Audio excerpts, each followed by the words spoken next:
Ladies and gentlemen, welcome to Dev Diary, where today we continue work on our weird frog game. Last time we found out just what type of weird stuff I would do without the internet, and that was evidently to do an impromptu game jam, with the end result being a player-controlled frog with bullet time and projectile firing minions. It was weird, but also kinda cool, so it was decided that work would continue, and thus, we're continuing. Now, after some brainstorming, a concept was finally decided. What if we created a weird take on Frogger? The idea being that the player would use their dash attack to knock enemies around until they're vulnerable, and once in that state, the player can then destroy them via frog tongue. And the Frogger part would be how the player moves when not dashing, which would come with its own caveats. So first thing up was the addition of a new platform object. Nothing too special about them. They spawn on either the left or right sides of the screen, slowly moving towards the opposite side, and of course destroying themselves once they reach said side. Platform related variables were then added to the player object,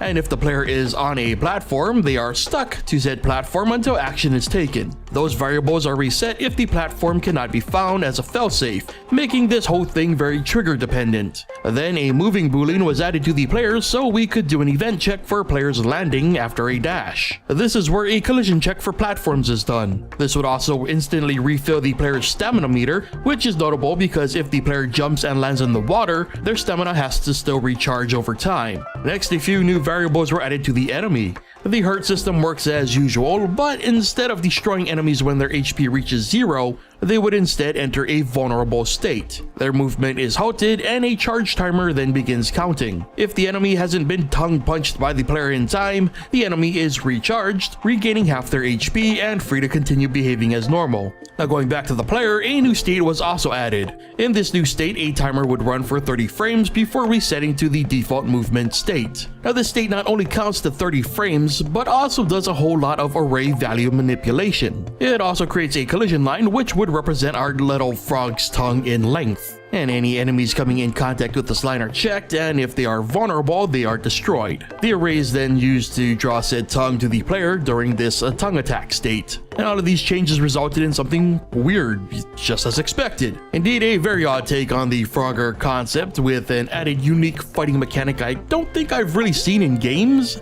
Maybe for a good reason. It's still kind of cool, I think. With more added rules and features, this has potential. I know that there is still a number of ideas that I would like to implement. For example, enemies who can only hurt the player if they're above or below the water, or how water affects the jump speed / distance / stamina usage for the dash attack. There are also logic questions to figure out, like should the frog regain stamina better on a platform or in the water? Should movement be more free in the water versus above? I guess these are all questions that can be answered in due time, because this brings us to the end of today's Dev Diary. So if you enjoyed today's entry, consider leaving a like. Be sure to also subscribe and hit that bell if you haven't already, and let me know what you think of this direction. Are you a fan of the decisions made thus far? Leave your thoughts and opinions in the comments. Thank you so much for watching, and I'll see you guys next time.